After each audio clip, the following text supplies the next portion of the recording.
What is up, guys? This is Jay here, Jay Media 1, and today we're going to do another unboxing for you because it's been a while and because we got a really cool product today. I'm pretty excited about this one. I have two 3D printers right now. I have the Ender, the very first version, and then the Ender version 2. And this right here is a little bit different. It's made by a company called FLASHFORGE, as you can see on the box. The cool part about this one is this printer, let me lower the desk a little bit, but this printer right here is completely assembled. Awesome. It prints really well according to the other reviews that I've watched on it. And I got it on a flash sale because of Cyber Monday, so I thought, heck, why not? I love 3D printing. I think it's one of the funnest things you could do because you actually get to design your own kind of stuff. And if you got any 3D modeling skills, you don't have to rely on sites like Thingiverse to get your models. You can model yourself, download it, flip it to G-code, pop it in a slicer, get it out, and put it in your printer, and you are ready to print. This thing is pretty awesome because two things that I hate the most about the Ender printers, while they are great printers, they're entry-level printers. The two things that I hate the most, one, I absolutely hate bed leveling on those. And it's not really that bad, it's just more of annoying. I'm a guy that moves my printers around. I like my printers to be in an area where they can print and they could be warm and they could be, perfect. I used to have them out in my shop. The problem was it got too cold out here and the prints came out really bad because of that. So now I have them inside. I have them at my office desk inside and they print a lot better. However, it's not enclosed, right? And so an enclosed printer is always going to print a little bit better, and you can use different types of filament like ABS and whatnot because it is completely enclosed and all that heat stays trapped in. So anyways, let's get straight to the unboxing here so you guys can check it out. It's a big box, right? I got my razor blade here. We're just going to cut it open from the top.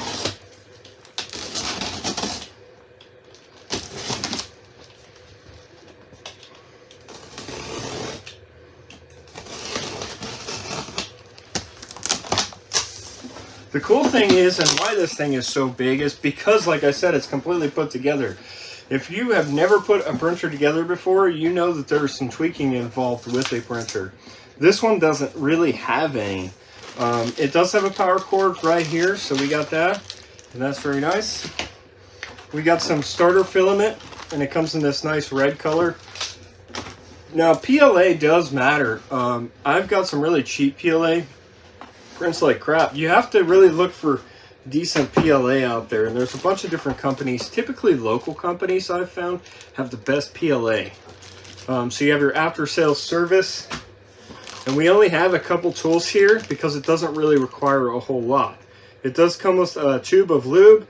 It comes with a couple different Allen keys, actually one Allen key. It comes with a screwdriver, a little screwdriver, and then another hot head. So that's very cool, but we're not going to need it to get started, and that's my favorite part. So right here we just have some packaging, a little bit of eggshell top. Get that out of the way. We are going to need the razor blade again. We're going to pop that open. Bubble wrap's good. Make sure it's protected during shipping. This one came all the way from Georgia, I think, so it had to go a ways to get to me. And you can see there's a bunch of plastic on it. We're going to move it off the table so we can get it out of the box.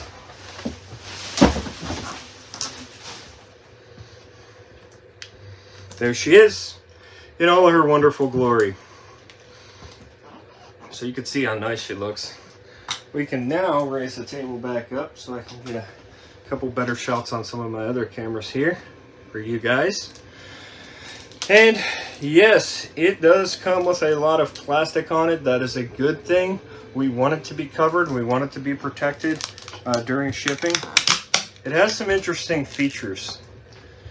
So, I'm so excited, guys. This is awesome.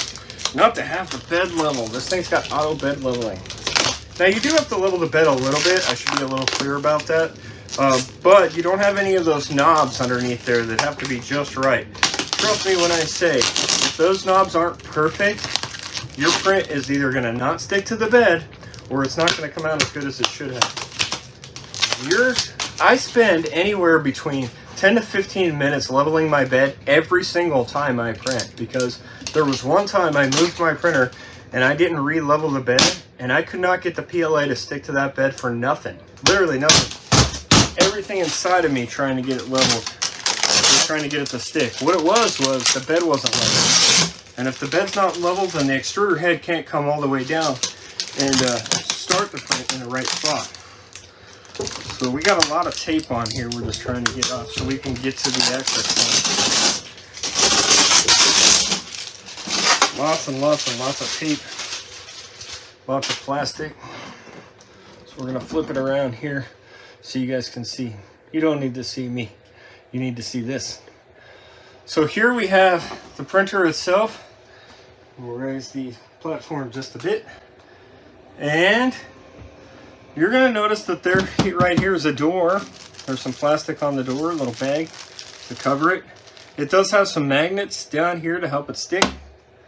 And so the door stays shut. Now, the coolest part about this is it has a lip right here, if you can see that, and it mates up perfectly, so there is no heat loss because of that, because there's a little bit of a lip. Now, there is no gasket, of course, but that lip is what's going to help you. So we got some more of this stuff inside of here. We're just going to get that out. This is the tricky stuff. We don't want to damage anything. So, all right. So now that that's out of there, you can see inside, and it looks great. It's awesome. I love how it is all together. It's amazing. I've built so many of these things that, and let me get back to me. So I've built so many of these things that, man, it's just nice not to have to put one together at all. I mean, this thing is ready to roll right out of the box. There is a couple things you have to do. You have to perform the calibration. It's very easy. It goes down and checks each one of the points on the bed itself and make sure it's level. Now, you still have to put a piece of paper under there and do the paper test, but you're not adjusting the knobs. The machine does the adjusting for you. It's got a button on the front. You tell it go up one notch, down one notch, whatever, and it will level itself that direction. Let's get around to, you can see it's all clear. It's even got a clear top, so you can see right through the top of it, which I think is awesome. So right here we have this door, okay? And so this door comes out like that, and that's where our filament goes, inside of here. You need a decent sized spool. You can't use an oversized spool, but I do know that on Thingiverse you can print an adapter for this right here that sticks out about this far, and that lets you use the bigger spools on it if you like. You would have a little bit of area right inside of here where you can get a little bit of a draft, but everyone that's printed those things hasn't had any issues, so that's kind of cool. You can see that the feed is right there. There's a little arrow telling you how to feed your filament. I mean, it doesn't get any easier than this, guys. This is like, everyone says Ender's the beginner. This is the beginner one because you don't have to do anything. 3D printers are not plug and play, as most of you already know or assume. If you've watched any videos about a 3D printer, they're not plug and play. So you do have to tweak them. You do have to mess with your temperatures. Sometimes I'll go in there and mess with the bed temperature, or I'll mess with the temperature of the filament itself. It does have a degree range, so you can play with it a little bit until you get the perfect print. But you don't always want to be playing around. You just want to get stuff printed.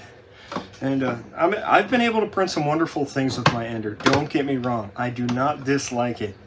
I just think the ease of use of this thing is definitely something to be talked about.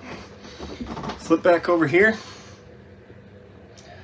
You can see the window right here. That's where we're gonna, this is touchscreen, so we can use this to do our calibrations.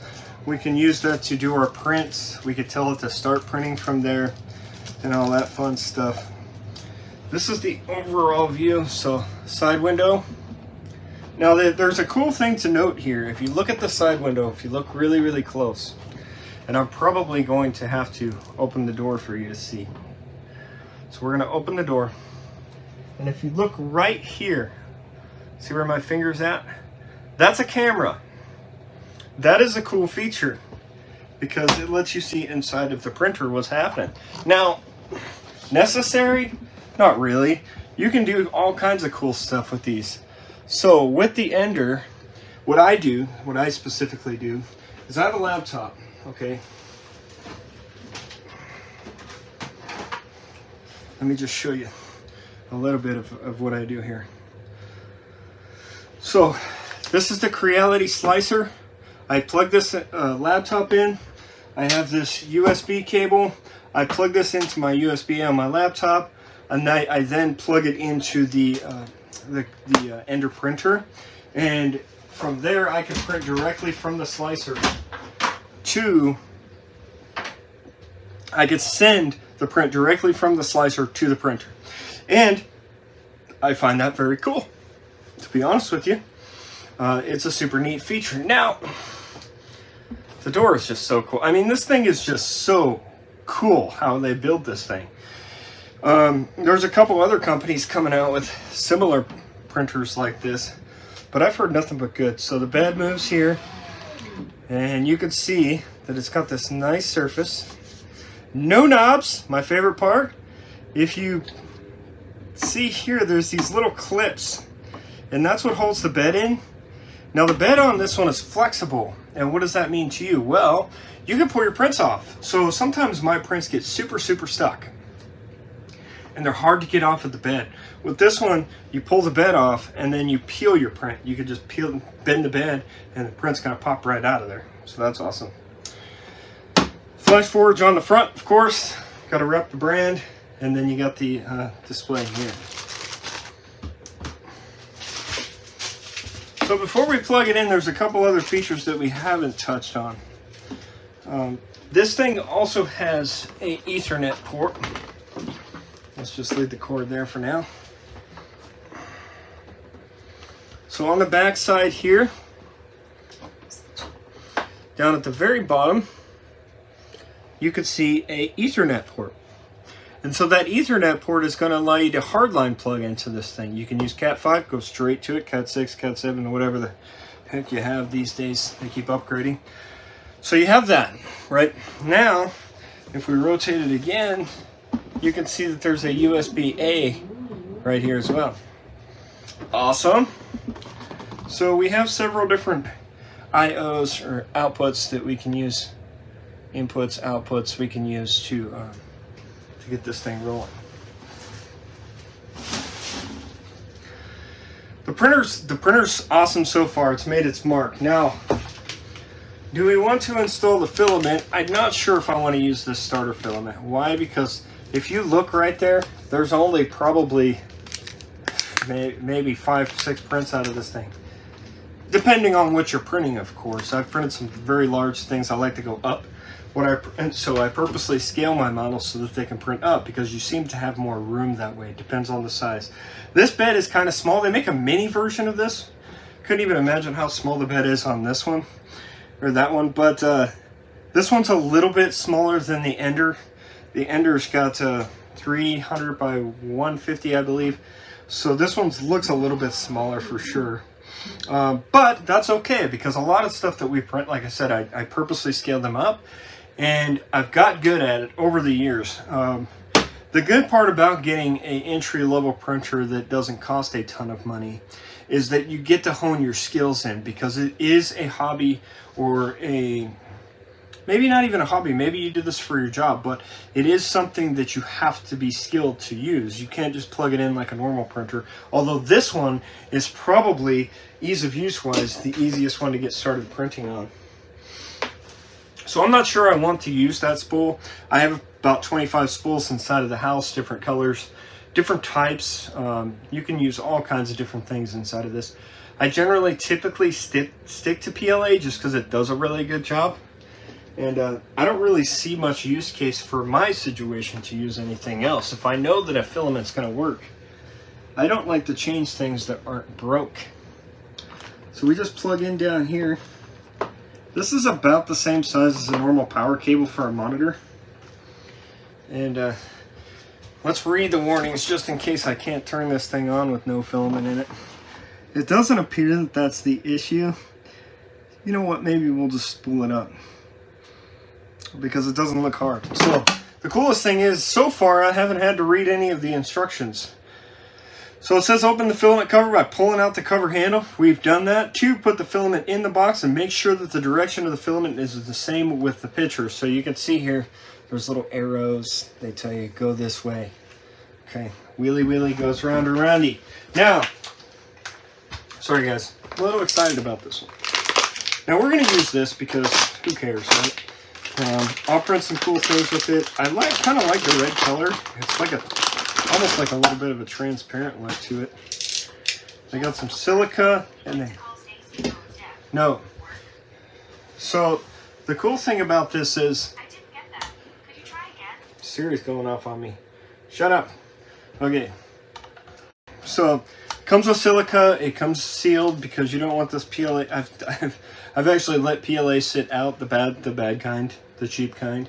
If you find PLA super cheap, there's a reason for it. But typically, if you leave this stuff sit out and it's not real good quality, it'll get brittle and it'll break apart real easy. You're going to feed your printer. What the?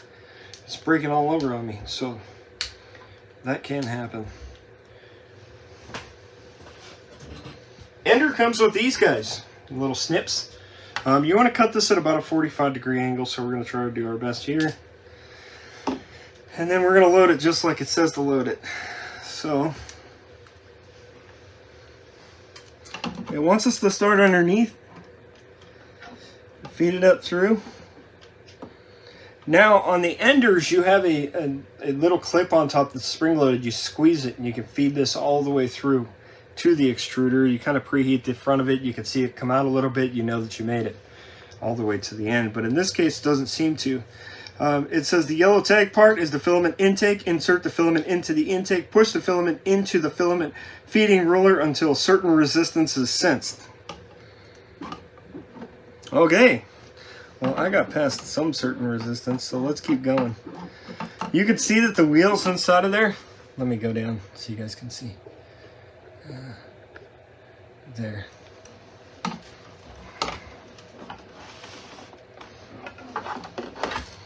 You can see that there's wheels right inside of here that are grabbing it. I'm going to feed it until I feel it stop, because that means that it's made it to the extruder. And that's good. So we're just going to keep feeding.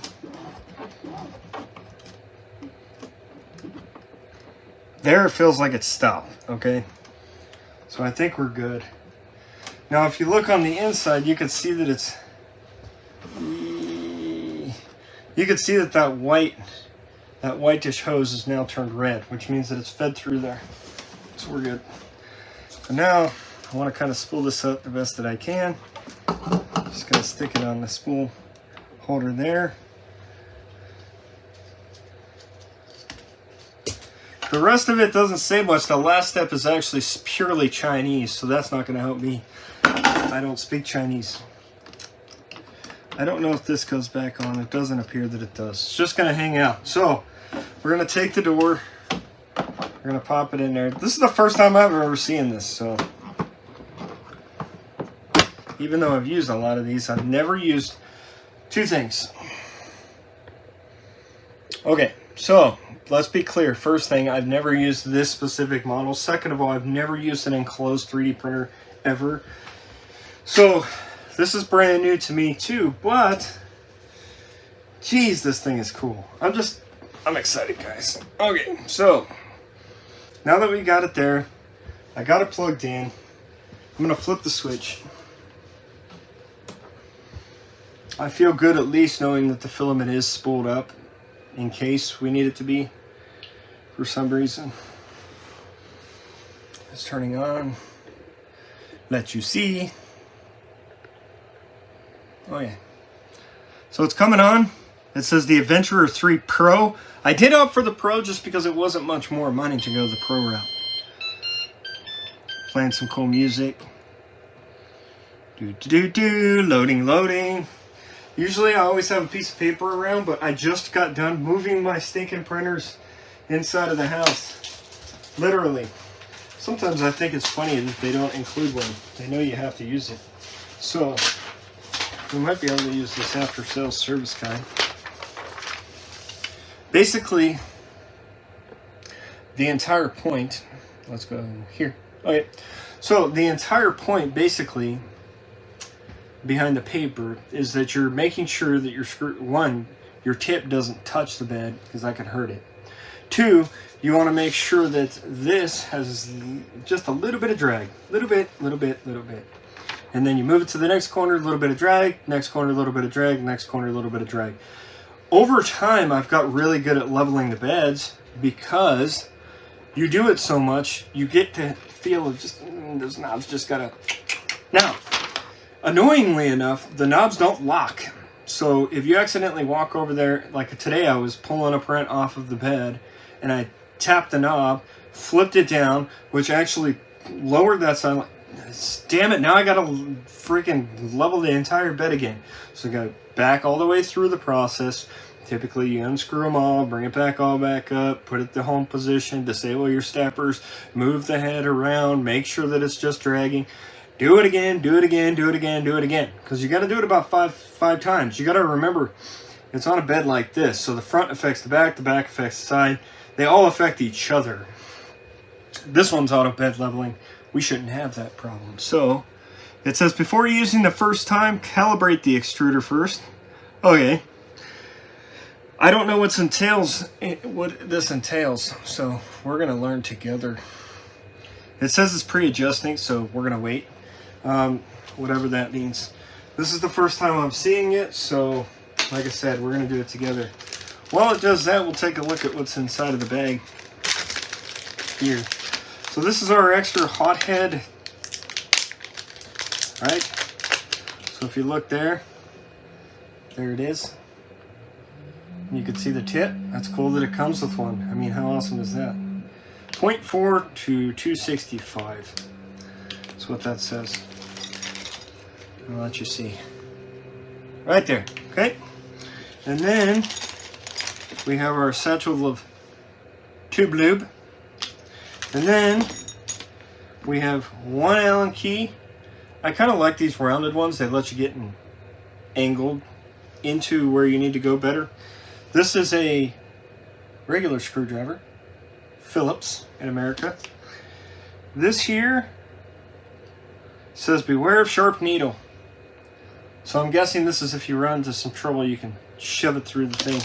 Ender comes with one similar. It looks like this.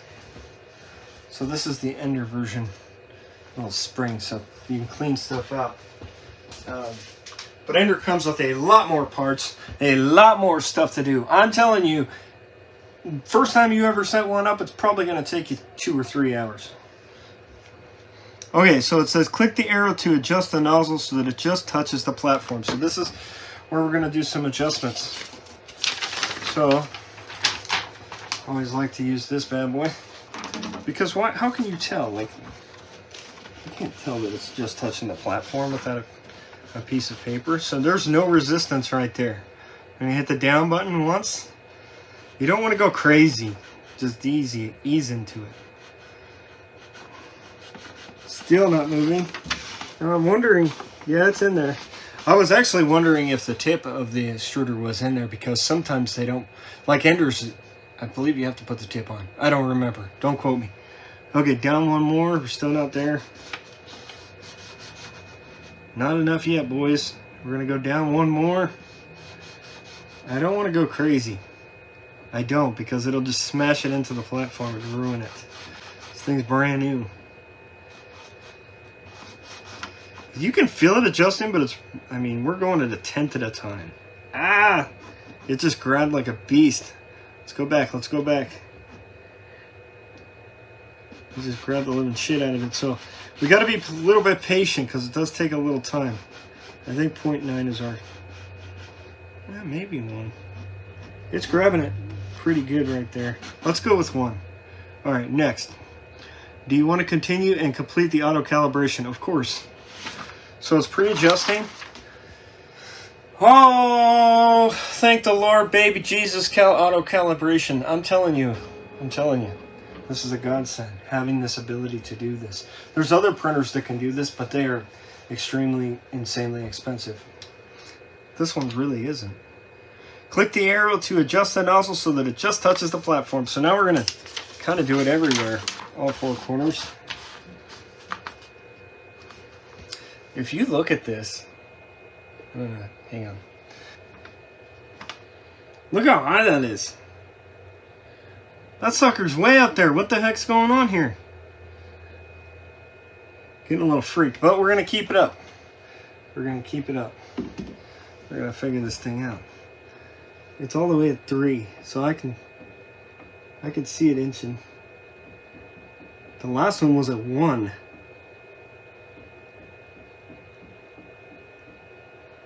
I'm at 0.4.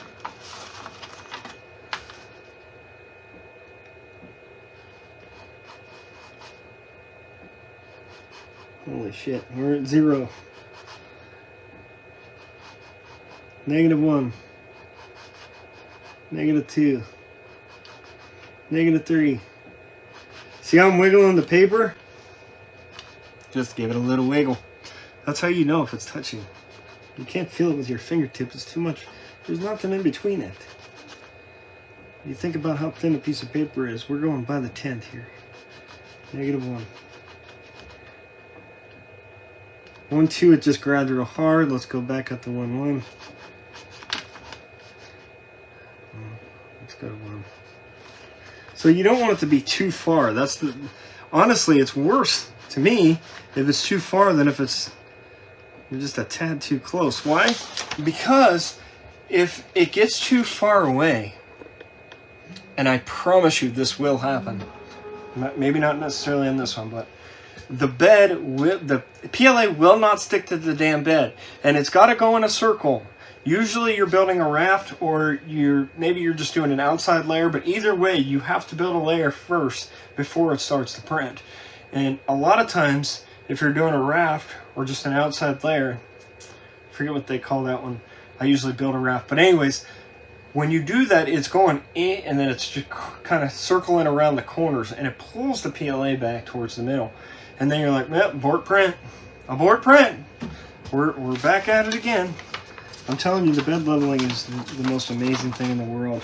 Just not having to turn those stupid knobs.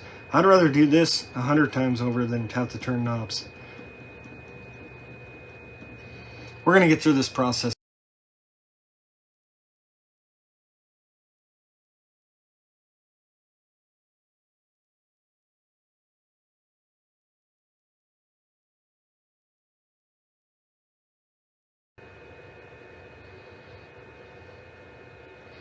So it only made me do it one entire rotation.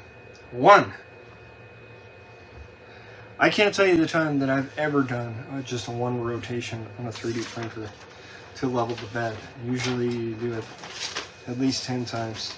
Trust me, there's far better experts out there than me that can show you how to do that if you guys want to watch a YouTube video. Highly recommended. However,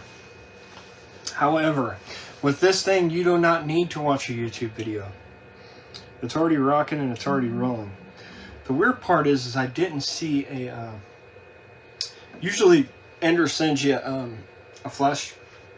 little micro SD card, but they put it inside of a adapter so you can plug it into a USB-A. And I did not see one anywhere in this kit. So that sucks. But the good part is that this thing's Wi-Fi, and my Ender is not. So it's got build here. Let's go down so you guys can see. I'm not sure how good you can see that. Eight. Okay. So there, it says build, tools, and filament. I wonder what the filament says. Load, change, manual. Okay. We already loaded it, but maybe there's another step. Tools.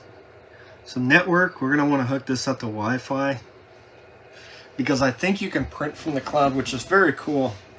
And I definitely want to print from the cloud. Alright, we put in our Wi-Fi password. She's connecting. And we're connected. Okay. And we can enter our back button because we're good there. Ethernet is also an option. It says connect an Ethernet cable.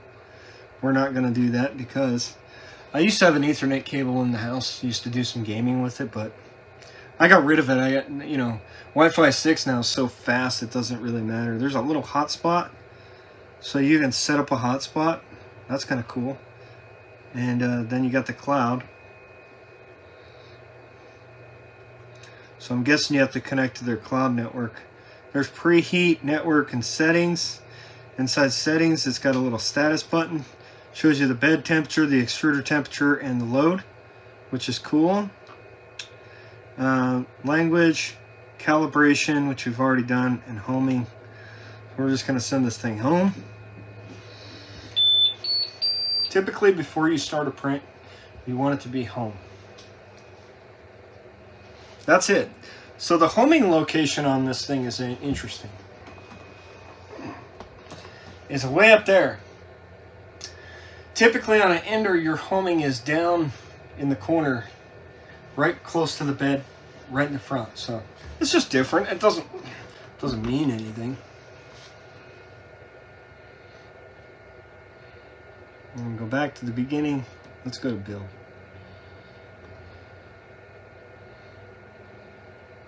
There is a little box, a little demo box on here, which I was hoping for. So we're gonna build this little 20mm box and see how it does.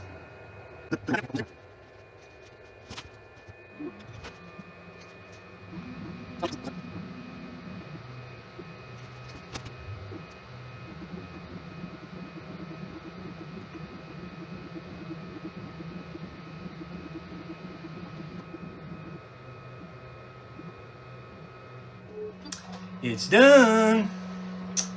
Let's pop this sucker out of here and see what we got. So there.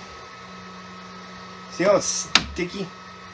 It's so hard that it's actually pulling up on the bed. So you do have these tabs that pull back, and you can release the bed with these tabs. Which, to be honest with you, I am a little too lazy to do. So we're just going to peel up here. Just got to get underneath it a little bit, and it'll pop. They give you a little spatula, typically, when you get a 3D printer. This one does not, because you can pull the bed out and the bed flexes. But, like I said, I don't want to go through the trouble of pulling on all of these tabs and dealing with that. So, I'm just going to pop it off. Okay.